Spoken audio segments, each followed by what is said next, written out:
ونشهد أن سيدنا وحبيبنا ومولانا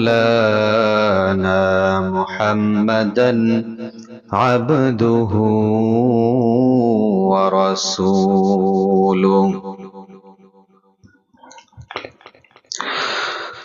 الذي أرسله بالحق بشيرا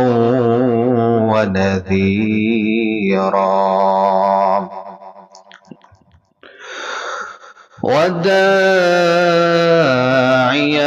إلى الله بإذنه وسراجا وقمرا منيرا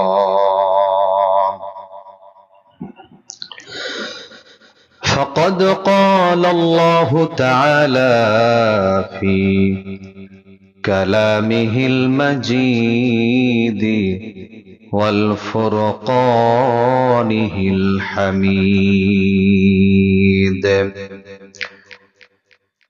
أعوذ بالله من الشيطان الرجيم بسم الله الرحمن الرحيم سبحان الذي أسرى بعبده ليلا من المسجد الحرام إلى المسجد الأقصى الذي باركنا حوله لنريه من آياتنا إنه هو السميع البصير.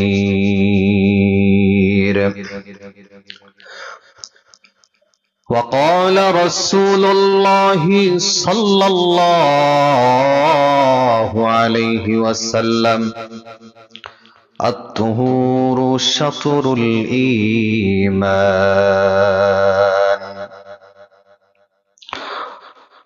وقال تعالى في شان حبيبه ومحبوبه إن الله وملائكته يصلون على النبي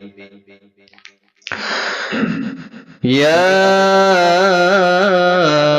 أيها الذين آمنوا صلوا عليه وسلموا تسليما.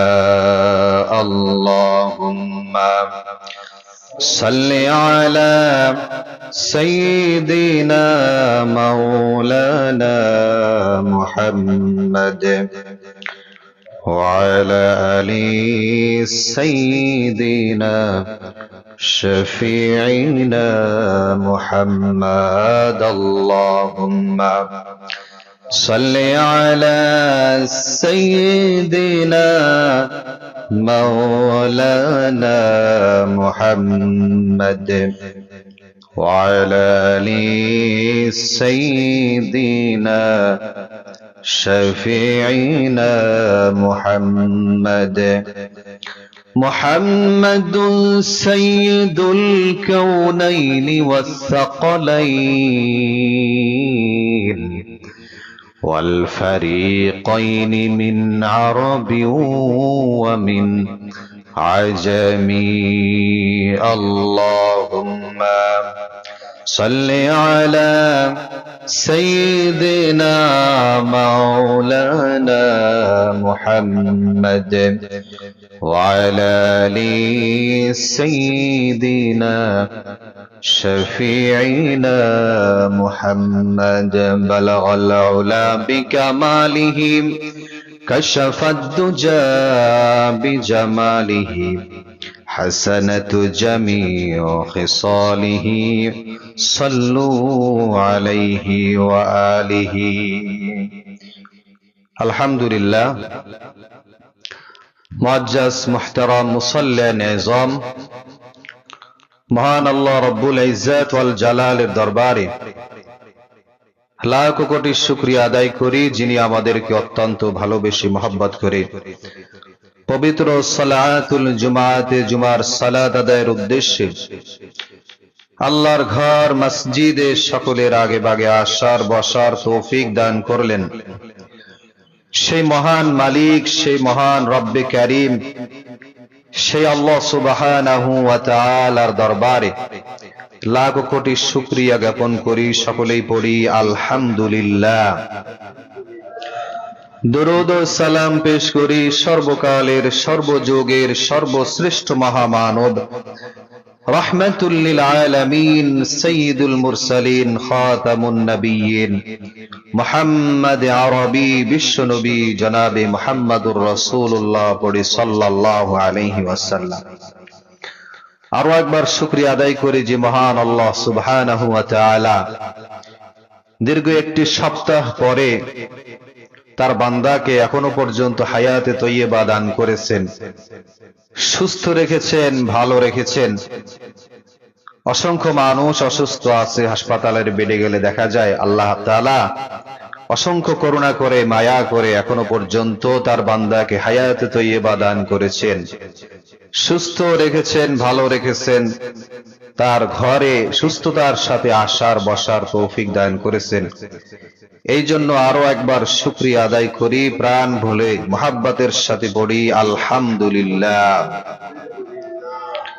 আল্লাহ সুবহানাহু ওয়া তাআলা পবিত্র কুরআনুল কারীমের ভিতরে জানান যে বান্দা, তোমরা যদি দুনিয়ার ভিতরে থাকা অবস্থায় তোমাদের ভিতরে দুইটি জিনিস তোমরা বাস্তবায়ন করতে পারো, তাহলে আমি আল্লাহ সুবহানাহু ওয়া তাআলা তোমাদেরকে আযাব দেব না। তোমাদেরকে আমি আযাব দিয়ে কি লাভ হবে? আল্লাহ বুঝাতে চান যে দুইটা কাজ যদি তোমাদের জীবনের ভিতরে বাস্তবায়ন করতে পারো, আমি আল্লাহ আযাব দেব না। রব্বুল আলামিন বলেন, মা ইয়াফআলুল্লাহু বিআযাবিকুম ইন শাকারতুম ওয়া আমানতুম ওয়া কানাল্লাহু শাকিরান আলিমা। আল্লাহ সুবহানাহু ওয়া তাআলা বলেন, মা ইয়াফআলুল্লাহু বিআযাবিকুম ইন শাকারতুম ওয়া আমানতুম। এক নম্বরে বান্দা, তোমাদের কাজ হবে ঈমান আনয়ন করা। কি করা? ঈমান আনয়ন করা। এরপরে দুই নম্বর কাজ হলো শুকরিয়া জ্ঞাপন করতে হবে। ঈমান আনয়ন করা, শুকরিয়া আদায় করা, এই দুইটা কাজ এই আয়াতের ভিতরে আসছে যে এই দুইটা কাজ যদি তুমি তোমার জীবনে বাস্তবায়ন করতে পারো। আসলে আমরা ঈমান আনয়ন করি, সবাই ঈমান আনয়ন করি। ঈমান আনয়ন করার পরে আমরা শুকরিয়া আদায় করতে জানি না। আমাদের নাই কিছুই নাই, কিছুই পাই নাই, এরকম প্রবণতা প্রত্যেকটা বেশিরভাগ অধিকাংশ মানুষের ভিতরে এই প্রবণতাটা বেশি যে আমার কিছুই নাই, আমি কিছুই পাই নাই। তো শুকরিয়া এই জন্য আল্লাহ তাআলা খুব পছন্দ করে যে বান্দা যদি শুকরিয়া আদায় করে তাহলে আমি খুশি হই এবং আমি আল্লাহ তাআলা তাদেরকে আযাব দেব না। করেন সুবহানাল্লাহ। শেখ সাদি রাহমাহুল্লাহ তিনি একদিন রাস্তা দিয়ে হেঁটে যাচ্ছিলেন, যেতে যেতে হোঁচট লেগে তার জুতাটা ছিঁড়ে যায়। এখন তিনি আশেপাশে তাকিয়ে দেখতেছেন যে আমি এত বড় একজন কবি, অথচ আমার পায়ে জুতা নাই। অসহায় লাগতেছিল, কেমন খারাপ লাগতেছিল তার ভিতরে। হেঁটে হেঁটে যখন আরেকটু সামনে গেলেন, যাওয়ার পরে দেখে আরেকজন ব্যক্তি তার কিনা পাই নাই, সে হাঁটতেই পারতেছে না। এখন সেই দৃশ্য তিনি দেখে তিনি সিজদায় পড়ে গেলেন যে আল্লাহ, আমার তো পা আছে, আমি তো দিব্য হাঁটতে পারতেছি, আমার শুধু জুতা নাই, এই জন্য আমি অকৃতজ্ঞ হয়ে যাচ্ছিলাম। আমি এটা মনে মনে চিন্তা করতেছিলাম যে আমার জুতাটা ছিঁড়ে গেল, এখন আমি কোথা থেকে কি করব। এই চিন্তা করে আল্লাহ তাআলার সিজদায় অবনত হলেন এবং শুকরিয়া আদায় করলেন যে আল্লাহ, তুমি আমার দুইটা পা দিয়েছো। সুবহানাল্লাহ। আমরা এই জন্য শুকরিয়া আদায় করব যে আল্লাহ তাআলা আমাদেরকে দুটি হাত দিয়েছে, দুটি চোখ দিয়েছে, জবান দিয়েছে, মুখটা আমরা কথা বলতে পারতেছি। অনেক মানুষ জন্ম থেকেই কথা বলতে পারে না, বাকরুদ্ধ, তোতলা অবস্থা আছে না নাই? অনেক মানুষ কথা বলতে পারে না, আল্লাহ তাআলা আমাদেরকে সেই শক্তি দিয়েছে কথা বলার মতো। যে লোকটা কথা বলতে পারে না সেই লোকটা জানে যে কথা না বলা যে কতটা কষ্ট, কতটা যন্ত্রণার। যেই লোকটাকে আল্লাহ সুবহানাহু ওয়া তাআলা চোখ দেয় নাই, ওই লোকটা জানে না যে দুনিয়ার এই সৌন্দর্য কতটা সুন্দর দেখতে, এই দুনিয়া আল্লাহর পৃথিবীটা কত সুন্দর, এটা ওই ব্যক্তি কিন্তু বুঝতেও পারে না। এই নিয়ামতটা তার আল্লাহ তাআলা দেন নাই। এই জন্য আল্লাহ যে নিয়ামত গুলো আমাদেরকে দিয়েছে এটার শুকরিয়া বেশি বেশি করে আদায় করা। এই ঘটনা আপনারা জানেন যে একজন ব্যক্তি আল্লাহ সুবহানাহু ওয়া তাআলার গোলাম পয়গম্বর মুসা আলাইহিস সালাতু ওয়াস সালামকে ডাক দিয়ে বলে, পয়গম্বর আমি খুবই অসহায়, জীর্ণ শীর্ণ অবস্থা, আমার কিছুই নাই, পয়গম্বর তুমি একটু আল্লাহর কাছে ফরিয়াদ করে দাও না। জি পয়গম্বর, তুমি তো আল্লাহ সুবহানাহু ওয়া তাআলার সঙ্গে কথা বলো, তুমি যদি একটু আল্লাহ সুবহানাহু ওয়া তাআলাকে বলে দাও তাহলে হয়তো আমাকে আল্লাহ তাআলা সম্পদ দান করবেন। পয়গম্বর মুসা আলাইহিস সালাতু ওয়াস সালাম এই ব্যক্তির ফরিয়াদ নিয়ে আল্লাহ সুবহানাহু ওয়া তাআলার দরবারে রওনা করলেন। পয়গম্বর মুসা আলাইহিস সালাতু ওয়াস সালাম আল্লাহ সুবহানাহু ওয়া তাআলার সঙ্গে কথা বলতেন। তুর পাহাড়ে চলে গেলেন। যেতে যেতে আরেকজন ব্যক্তির সাথে আবার দেখা হয়ে গেল। সেই ব্যক্তি ছিল অসহায় না, সেই ব্যক্তি ছিল সম্পদশালী, খুবই ধনট্টবান ব্যক্তি। এই ব্যক্তির ফরিয়াদ ছিল এমন যে পয়গম্বর, যে আমার এত সম্পদ, এই সম্পদগুলো আমি মেনটেন করতে পারতেছি না, তুমি আল্লাহর সঙ্গে কথা বলে আমার সম্পদগুলো যেন একটু কমিয়ে দেয়, এই দোয়া করো। এই দোয়া করি আমরা? সম্পদ বেশি থাকলে এমন দোয়া আমরা করি না। তবে এই লোকটা পয়গম্বর মুসা আলাইহিস সালাতু ওয়াস সালামের কাছে করলেন। পয়গম্বর মুসা আলাইহিস সালাতু ওয়াস সালাম যখন আল্লাহর সঙ্গে কথা বললেন, আল্লাহ সুবহানাহু ওয়া তাআলা পয়গম্বর মুসা আলাইহিস সালাতু ওয়াস সালামকে ডাক দিয়ে বলেন, তুমি যেই ব্যক্তি অসহায় দরিদ্র অবস্থার ভিতরে রয়েছে ওই ব্যক্তিকে পয়গম্বর তুমি যে বলবে সে যেন আমি রব্বুল আলামিনের শুকরিয়া আদায় করা বাড়িয়ে দেয়। সুবহানাল্লাহ। শুকরিয়া আদায় করা কি করে? বাড়িয়ে দেয়। যে অবস্থায় আছে, সে জীর্ণশীর্ণ অবস্থায়, গরিব অসহায় আছে, কিছুই নাই, পয়গম্বর তুমি তাকে যে বলো সে যেন শুকরিয়া আদায় করা কি করেন? বাড়িয়ে দেয়। এরপরে যেই ব্যক্তি খুবই ধনাঢ্যবান ব্যক্তি, এই ব্যক্তির ব্যাপারে যখন পয়গম্বর বললেন, আল্লাহ সুবহানাহু ওয়া তাআলা তাকে শিখিয়ে দিলেন, তুমি যে বলো যে সে সম্পদ কমাতে চায়, তাকেও তুমি যে বলো যে সে যেন শুকরিয়া আদায় করা বন্ধ করে দেয়, তাহলে সম্পদ আস্তে আস্তে কমে যাবে। এই দুইজন ব্যক্তির কাছে চলে গেলেন। যেই ব্যক্তি খুবই ধনাঢ্য ব্যক্তি, তার সঙ্গে আগে দেখা হলো। বলতেছে আল্লাহ সুবহানাহু ওয়া তাআলা তোমার ব্যাপারে জানিয়েছেন, তুমি যদি তোমার সম্পদ কমাতে চাও তাহলে আল্লাহ সুবহানাহু ওয়া তাআলা তোমার ব্যাপারে জানিয়েছে তুমি যেন আল্লাহ সুবহানাহু ওয়া তাআলার শুকরিয়া আদায় করা বন্ধ করে দাও। শুকরিয়া আদায় করবা না, দেখবা তোমার এমনি এমনি সম্পদ কমে যাবে। এই ধনাঢ্য ব্যক্তি, শিল্পপতি ব্যক্তি, এই ব্যক্তির জবাবটা এমন ছিল, যখন আমার কিছুই ছিল না তখন আমি আল্লাহ রব্বুল আলামিনের শুকরিয়া আদায় করা বন্ধ করি নাই, আর এখন আমার অসংখ্য সম্পদ হয়েছে, আর পয়গম্বর আপনি বলছেন শুকরিয়া বন্ধ করে দেব, অসম্ভব।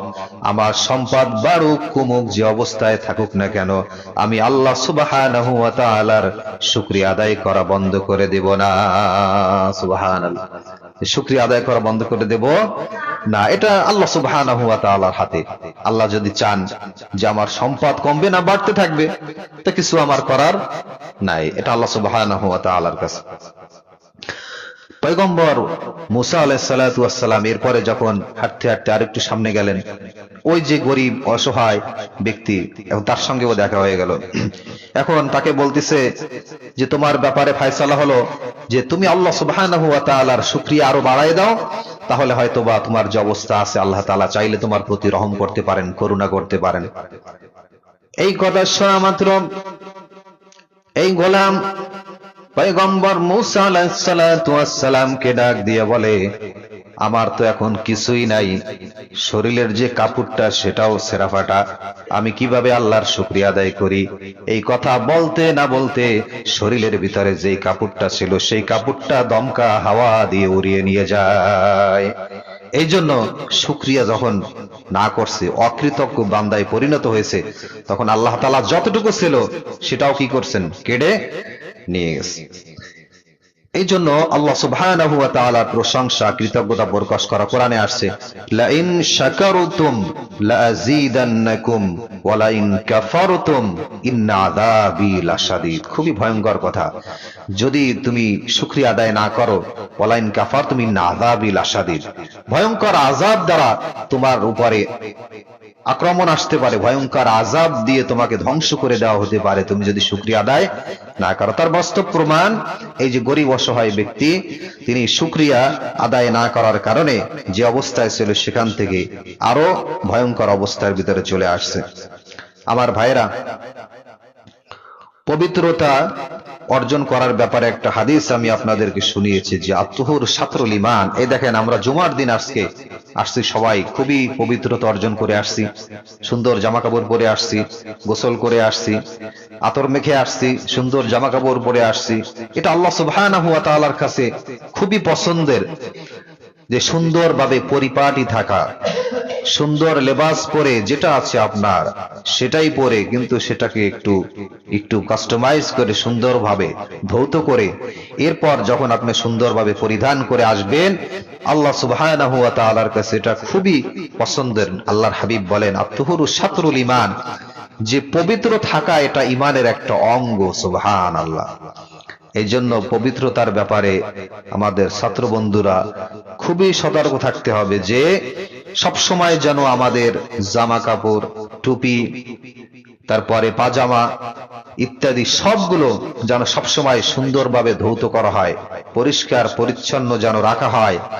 এরপরে জামা, গেঞ্জি, আরো যেসব জিনিস আছে সবগুলো প্রত্যেক সপ্তাহে এগুলা ভালোভাবে ধৌত করে পবিত্র অর্জন করে পরিষ্কার পরিচ্ছন্ন হয়ে এরপরে আমরা জুমার মুসাল্লায় আসব। প্রত্যেক সপ্তাহে বিশেষ করে জুমার দিন সময় দেওয়া হয়, এই সময়টা ধৌত কার্যে সময় দিতে হবে। আর মাশাআল্লাহ, যাদের বাড়ি কাছে এদের তো সমস্যা হয় না, সুন্দরভাবে আরো ধৌত করা সহজ হয়ে যায়। যাদের দূরে আছে এদের ব্যাপারেও আমি একটু তদারকি করি যে কি অবস্থা আছে। অনেকের টুপি দেখি ময়লা, আবার বলি এরকম বলে তারপরে নিজেরাও কি করতে হবে? সতর্ক থাকতে হবে।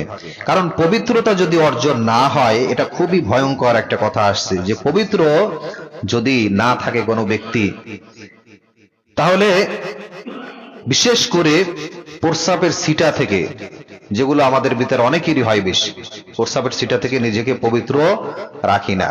টিস্যু খোঁজ করলে পকেটের ভিতরে কয়জন আর পাওয়া যাবে? সবার পাওয়া যাবে না।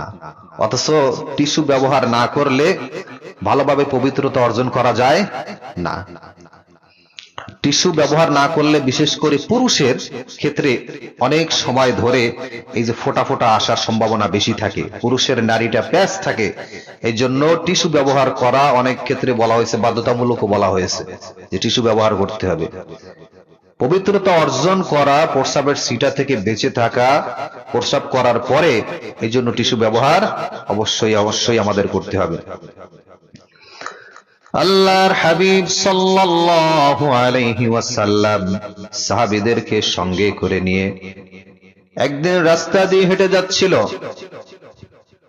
নবী আমার সাহাবীদেরকে ডাক দিয়া বলে, ও আমার সাহাবীরা, তোমরা এখানে দাঁড়িয়ে যাও, একটু অপেক্ষা করো, আমি দেখতে পাচ্ছি এই কবরের ভিতরে আযাব হচ্ছে। আল্লাহর হাবিব সাল্লাল্লাহু আলাইহি ওয়াসাল্লাম তখন ওই সাহাবীদেরকে বললেন যে আযাব হচ্ছে, তোমরা তো জানছো না, আমি কিন্তু ঠিকই জানি। তখন সাহাবীরা বলে, ইয়া রাসূলুল্লাহ, কি কারণে কবরের ভিতরে আযাব হচ্ছে? তখন নবীজি সাল্লাল্লাহু আলাইহি ওয়াসাল্লাম বলেন যে এক নম্বরে কারণ হলো, যেই ব্যক্তির কবরের ভিতরে আযাব হচ্ছে সেই ব্যক্তি পবিত্রতা অর্জন করত না, প্রস্রাবের সিটা থেকে সে নিজেকে পবিত্র রাখত না, এই কারণেই কবরের ভিতরে আযাব হচ্ছে।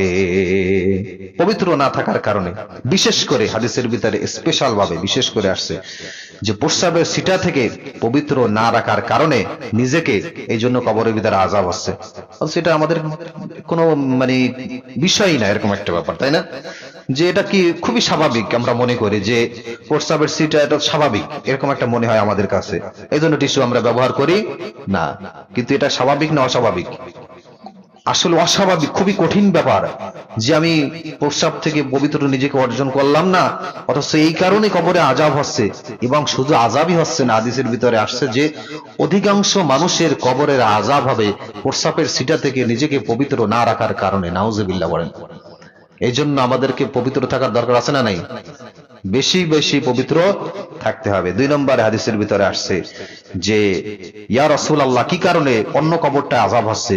বলে, আমার সাহাবীরা শোনো, যে ওই যে দ্বিতীয় ব্যক্তির কবরে আযাব হচ্ছে, ওই ব্যক্তি চগলখুরি করত, মানে মানুষদের সাথে এমন ভাবে কথা বলতো, সত্যটাকে মিথ্যা, মিথ্যাটাকে সত্য, দিনকে রাত, রাতকে দিন বানিয়ে ফেলতো। এরকম আমাদের সমাজে মনে হয় নাই? আছে? মানে যা মনে চায় এক জায়গা বসলে হয়, পুরা বক্তা হয়ে গেছে সে। এখন চার দোকানে বসলে যা মন চায় সব বানিয়ে বানিয়ে বলে ফেলে, মানে কার বিবাহ হয়েছে, কার বিবাহ হয় নাই, কার বউ চলে গেছে, কার বউ আসছে, মানে মিথ্যা বানিয়ে বানিয়ে উল্টিয়ে উল্টিয়ে বিভিন্ন ভাবে বলে। তো এরকম চগলখুরি যারা করে তাদের ব্যাপারে বলছে এদের কবরে আযাব আল্লাহ তাআলা দিবেন।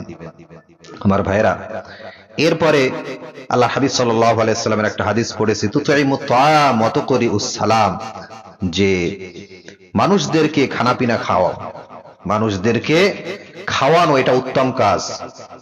সাহাবীদেরকে বলে, ইয়া রাসূলুল্লাহ, যে 2টা উত্তম কাজ, ইসলামের ভিতরে 2টা উত্তম কাজ আমাদেরকে বলেন। আল্লাহর হাবিব সাল্লাল্লাহু আলাইহি ওয়াসাল্লাম বলেন, ইসলামের ভিতরে 2টি উত্তম কাজ হলো তুতাইমুত তাআম ওয়া তুকরিউস সালাম। 1 নম্বর উত্তম কাজ হলো মানুষদেরকে খানাপিনা খাওয়ানো, আর 2 নম্বর কাজ হলো ওয়া তুকরিউস সালাম, পরিচিত অপরিচিত যার সঙ্গে দেখা হয় তাদেরকে সালাম বিনিময় করবে। এটা হলো সৌন্দর্য, উত্তম কাজ। এই উত্তম কাজটা আমরা ফতোয়া দিয়ে উল্টাই ফেলাই যে খাওয়ানো যাবে না। এখন বিভিন্ন ভাবে হইতে পারে, আপনি একজন মানুষকে খাওয়াচ্ছেন, শুধু খাওয়াই দেন, কোনো সমস্যা নাই। যদি বিভেদ থাকে, দ্বন্দ্ব থাকে যে না দোয়া করা যাবে না, না মিলাদ পড়া যাবে না, কিন্তু খাওয়ানো যাবে না, এইটা বললে তো আমি হাদিসটার উল্টাই দিলাম। আল্লাহর হাবিব বলেছেন যে সৌন্দর্য, উত্তম কাজ হলো যে মানুষদেরকে খানাপিনা খাওয়ানো। আপনি আপনার বন্ধুর সঙ্গে দেখা হয়েছে, দেখা হওয়া মাত্র কুশল বিনিময় করার পরে আপনি তাকে খাওয়ালেন, আল্লাহর হাবিব সাল্লাল্লাহু আলাইহি ওয়াসাল্লাম বলেন যে এটা একটা উত্তম কাজ করেছো তুমি, সুবহানাল্লাহ। এবং পরিচিত অপরিচিত যার সঙ্গে আমার পরিচয় আছে শুধু তাকেই সালাম দেব না, পরিচিত অপরিচিত যার সঙ্গেই আমার দেখা হবে তাকেই সালাম দিতে হবে, আল্লাহর হাবিব সাল্লাল্লাহু আলাইহি ওয়াসাল্লাম বলেন। তো এই ব্যাপারে আমাদেরকে সতর্ক থাকতে হবে ছাত্র বন্ধুরা, যে যার সঙ্গে দেখা হবে, পরিচিত অপরিচিত নাই, রাস্তা দিয়ে হেঁটে যাচ্ছি আমরা, যার সঙ্গে দেখা হবে সালাম দিতে হবে। মুরব্বীদের সাথে দেখা হলে তো সালাম দেবই, এবং অন্যান্য যারা আছে তাদের সঙ্গে দেখা হলেও আমরা সালাম দেব। মসজিদে ঢোকার সময় চেষ্টা করব সালাম দিয়ে ঢোকার জন্য। বাড়িতে যাওয়ার সময় বাবা মাকে দেখলে সালাম দিব, এবং বাবা মা যারা আছে, পিতা যারা আছি, তারাও চেষ্টা করব সন্তানকে সালাম দেওয়ার। 1 দিন 2 দিন দিলে দেখবেন উল্টা সালাম আপনাকেই রেগুলার দিচ্ছে। এবং নসিহাত করতে হবে, শুধু নিজে পড়লাম, নিজে সালাম দিলাম, কিন্তু আমার সন্তানদেরকে আমি নসিহাত করি না, আমি সন্তানদেরকে কোরআন পড়ার ব্যাপারে উদ্বুদ্ধ করি না, তাহলে কিন্তু আমি আসলেই গুনাহগারের ভিতরে পড়ে যাব। আমার সন্তান সে নামাজ পড়তেছে কিনা, আমার সন্তান সকালে ঘুম থেকে উঠে সে সালাত আদায় করে কিনা, আমার সন্তান কেমন বন্ধু বান্ধবের সাথে মিশে, এটা আমাকে খেয়াল রাখতে হবে, তদারকি করতে হবে, ইসলামের সৌন্দর্য তাকে বুঝাতে হবে, ইসলামের ভিত তার ভিতরে দিয়ে দেওয়ার চেষ্টা করতে হবে। এরপরে যে বিষয়টা আমরা সংক্ষেপে একদম আলোচনা করতেছি, আজকের যে দিনটা, এই দিনটা শবে মেরাজ বলা হয়েছে। যদিও শবে মেরাজের ব্যাপারে নির্দিষ্ট দিন তারিখ এটা পাওয়া যায় না, অনেকগুলো মতভেদ রয়েছে। তবে অধিকাংশ স্কলারদের মতে যে আজকের যে দিনটা, এই দিনটাকে শবে মেরাজ বলা হয়। তো শবে মেরাজে আল্লাহর হাবিব সাল্লাল্লাহু আলাইহি ওয়াসাল্লাম আমাদের জন্য বিশেষ একটা পুরস্কার এনেছিলেন। সেই পুরস্কারটার নাম কি বলতে পারবেন? সেই পুরস্কারটা হলো নামাজ। তাই শবে মেরাজের যদি আপনি সফলতা চান, যে শবে মেরাজটা আমি সুন্দরভাবে উদযাপন করব, তাহলে আপনি আজকে থেকে আল্লাহর হাবিব সাল্লাল্লাহু আলাইহি ওয়াসাল্লাম যেটা নিয়ে আসছেন আমাদের জন্য, 5 ওয়াক্ত সালাত, এই নামাজ আজকে থেকে নিয়ত করেন যে কখনোই কোনোদিন নামাজ ছেড়ে দেব না। আল্লাহর হাবিব সাল্লাল্লাহু আলাইহি ওয়াসাল্লাম, আমরা তো পেয়েছি এই মাত্র 5 ওয়াক্ত নামাজ আমাদের প্রিয় হাবিব মুহাম্মদ সাল্লাল্লাহু আলাইহি ওয়াসাল্লামের ওসিলায়, কিন্তু এই নামাজ কিন্তু 5 ওয়াক্ত দেওয়া হয় নাই। নবী সাল্লাল্লাহু আলাইহি ওয়াসাল্লাম মেরাজে গেলেন। সুবহানাল্লাযী আসরা বিআবদিহি লাইলাম মিনাল মাসজিদিল হারামি ইলাল মাসজিদিল আকসা। মসজিদে হারাম থেকে, বাইতুল্লাহ থেকে, মসজিদে হারাম, বাইতুল্লাহ, কাবা ঘর, এর পাশে একটা জায়গা আছে হাতিমে কাবা। দেখবেন এই আশেপাশে নামাজ পড়ার মতো কিছু জায়গা আছে, এরকম রাউন্ড করা, ঘুরানো আছে। বর্ণনায় আসছে যে হাতিমে কাবা থেকে আল্লাহর হাবিব সাল্লাল্লাহু আলাইহি ওয়াসাল্লাম মসজিদে হারাম থেকে ভ্রমণ করে মসজিদে আকসা, বাইতুল মুকদ্দাসে চলে গেলেন। এটা আল্লাহ সুবহানাহু ওয়া তাআলা তাকে নিয়ে গেছেন। বাইতুল মুকদ্দাসে যাওয়ার পরে সেখানে নবী সাল্লাল্লাহু আলাইহি ওয়াসাল্লামকে আল্লাহ তাআলা ইমামতির দায়িত্ব দিলেন। সেখানে 1 ওয়াক্ত নামাজ পড়িয়েছিলেন। যত পয়গম্বর দুনিয়াতে আল্লাহ তাআলা প্রেরণ করেছেন, সকলকে ওই রাত্রে আল্লাহ তাআলা ওইখানে হাজির করেছেন বাইতুল মুকদ্দাসের ভিতরে। সুবহানাল্লাহ। আল্লাহ তাআলা সকল পয়গম্বরদেরকে হাজির করলেন এবং আমাদের নবী, প্যারা নবী মুহাম্মদ সাল্লাল্লাহু আলাইহি ওয়াসাল্লামকে স্বয়ং ইমামতির দায়িত্ব দিয়ে দিলেন। সুবহানাল্লাহ বলেন। তিনি ইমামতি করলেন, সকল পয়গম্বর তার পিছনে নামাজ পড়ল। এরপরে নবী সাল্লাল্লাহু আলাইহি ওয়াসাল্লামের ইসরা হলো, তিনি 7 আসমান ভ্রমণ করলেন। তার আগে লম্বা কাহিনী আছে। নবী সাল্লাল্লাহু আলাইহি ওয়াসাল্লামের সিনা সাক করা হয়েছিল। যে মানবীয় যে বৈশিষ্ট্য, যে গুণাগুণ রয়েছে, এই গুণাগুণ থাকলে ওই ব্যক্তি কখনোই 7 আসমানের উপর যেতে পারবে না। এই মানবীয় গুণগুলোকে আল্লাহ সুবহানাহু ওয়া তাআলা মিনিমাইজ করার কারণে, দূর করার জন্য তাকে ওপেন হার্ট সার্জারি আমরা যেটা বলি, সিনা সাক, আল্লাহ হাবিব সাল্লাল্লাহু আলাইহি সাল্লামকে জিবরিল আমিন ফেরেশতা জমজমের পানি দ্বারা ধৌত করেছিলেন। সুবহানাল্লাহ। একদম ছোট অবস্থায় একবার হয়েছিল, সিনা সাক হয়েছিল, যখন তার বয়স 8 বছর, 10 বছর, 12 বছর এরকম বর্ণনা পাওয়া যায়। ছোট বয়সে একবার তার সিনা সাক হয়েছিল। আল্লাহর হাবিব সাল্লাল্লাহু আলাইহি ওয়াসাল্লাম, তিনি তার দুধবন তার সঙ্গে খেলা করতেছিলেন। হঠাৎ করে আসমান থেকে জিবরিল আমিন ফেরেশতা নেমে আসলো তার কাছে। আরেকজন সঙ্গী, আরেকজন ফেরেশতা ছিল। এসে আল্লাহর হাবিব সাল্লাল্লাহু আলাইহি ওয়াসাল্লামকে শুয়ে দিলেন। শুয়ে দেওয়ার পরে বুকটা এখান থেকে ফেরে একদম নাভি পর্যন্ত ফেরে দেওয়া হয়েছিল। ফেরে দিয়ে এটাকে নূতন করে কাস্টমাইজ করে আবার আটকায়ে দিল। এই দৃশ্য যখন তার বোন দেখলো, তখন চিৎকার করে ঘরের ভিতরে গেল, মা মা, এমন দৃশ্য দেখেছি। মুহাম্মদকে 2 জন লোক আসলো, বুক ফেরে দিল। তার দুধ মা সঙ্গে সঙ্গে চলে আসলো মুহাম্মদ সাল্লাল্লাহু আলাইহি ওয়াসাল্লামের কাছে। বাবা, কি হয়েছে? শুনলাম নাকি এরকম 2টা লোক আসছে, তোমার বুক ফেরে দিয়েছে, ঘটনা কি? তখন ডাক দিয়ে বলে, মা, তুমি যে কথা শুনেছো সে কথা সত্য। তখন মা ডাক দিয়ে বলে, তোমার এখন ভিতরে কেমন অনুভূতি, কেমন লাগছে, কোনো খারাপ লাগতেছে কিনা? তখন আল্লাহর হাবিব সাল্লাল্লাহু আলাইহি ওয়াসাল্লাম দুধমা হালিমাকে ডাক দিয়ে বলে, মা, শুধু পার্থক্য এটাই দেখি, যখন আমি আগে ওই আসমানের দিকে তাকাতাম, আসমানের দিকে তাকালে শুধুমাত্র ওই আসমানটা দেখা যেত, আর আমার এই বুক ফিরে দেওয়ার পরে এই বুকটা কাস্টমাইজ করার পরে এখন যখন আমি আমার রবের দিকে আসমানের দিকে তাকাই, শুধুমাত্র এক আসমান দেখা যায় না, একটা একটা করে 7টা আসমান আমি আমার এই চক্ষুর পাওয়ার দ্বারা দেখতে পাই। সুবহানাল্লাহ। এই একবার সিনাসাক হয়েছিল। এরপরে ইসরা যখন হলো, শবে মেরাজ যখন হলো, জান্নাত জাহান্নাম দেখানোর জন্য আল্লাহ হাবিব সাল্লাল্লাহু আলাইহি ওয়াসাল্লামকে আল্লাহ তাআলা চুজ করলেন যে আমার বন্ধু পয়গম্বরকে আমার জান্নাত জাহান্নাম আমার আশেপাশে সব দৃশ্যগুলো ঘুরিয়ে দেখাবো। তখন একবার সিনাচাক হয়েছিল। আল্লাহ হাবিব সাল্লাল্লাহু আলাইহি ওয়াসাল্লামকে জিবরিল আমিন ফেরেশতা একটা বোরাকে করে, বোরাকের বর্ণনা দেব না, বিভিন্ন বর্ণনা আসছে, এটাতে করে জিবরিল আমিন ফেরেশতা নিয়ে রওনা করলেন 7 আসমানের দিকে। এক একটা আসমানে এক একজনের সঙ্গে দেখা হলো, বিভিন্ন পয়গম্বরদের সাথে দেখা করালেন আল্লাহ তাআলা। এরপর যখন 7 আসমান সিদরাতুল মুনতাহার কাছে চলে গেলেন, তখন জিবরিল আমিন ফেরেশতা আল্লাহর হাবিব সাল্লাল্লাহু আলাইহি ওয়াসাল্লামকে বলেন, ইয়া রাসূলুল্লাহ, এই যে বর্ডার দেখছেন, এই বর্ডারের উপরে যাওয়ার মতো ক্ষমতা আল্লাহ তাআলা আমাকে দেয় নাই। আমি জিবরিল আমিন ফেরেশতা, আমার যতগুলো পাখনা রয়েছে, আমি যদি এই সিদরাতুল মুনতাহার বর্ডারের একটু উপরে আমি পা রাখি, এই প্রত্যেকটা পাখাগুলো আল্লাহ রাব্বুল আলামিন জ্বালিয়ে দিবে। সুবহানাল্লাহ। যে এই পাওয়ার আল্লাহ তাআলা আমাকে দেয় নাই, আপনাকে দান করছি ইয়া রাসূলুল্লাহ। এখন ক্ষমতা আপনার, আপনি এখন চলে যান।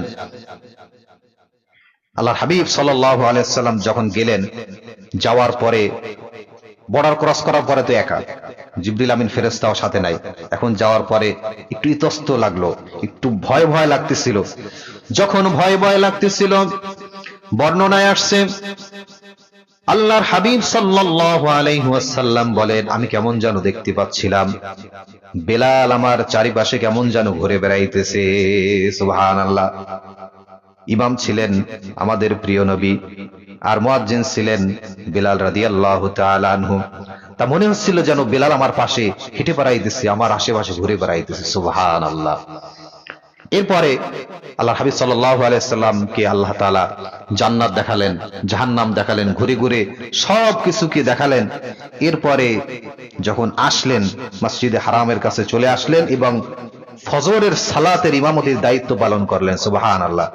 এই সময়টা ছিল শেষ রাত্রে, আপনি শেষ রাত বলতে ধরতে পারেন যে 12টা থেকে নিয়ে নামাজের আগ পর্যন্ত এই যে সময়টা, এই সময়টার ভিতরে আল্লাহ তাআলা সময়ের যে এত বরকত দিলেন, যে বর্ণনায় আসছে কেউ কেউ বলেন যে 20 বছর অতিক্রম হয়ে গেছে। সুবহানাল্লাহ। আবার কেউ কেউ বলেন যে 25 বছর অতিক্রম হয়ে গেছে। এই সময়টার ভিতরে আল্লাহ তাআলা আল্লাহর হাবিব সাল্লাল্লাহু আলাইহি ওয়াসাল্লামের সময়ের বরকত দান করেছিলেন। এরপর এসে যখন নামাজ পড়লেন, মসজিদে হারামে নামাজ পড়লেন, নামাজ পড়ার পরে এখন আবু জাহেলের সঙ্গে দেখা।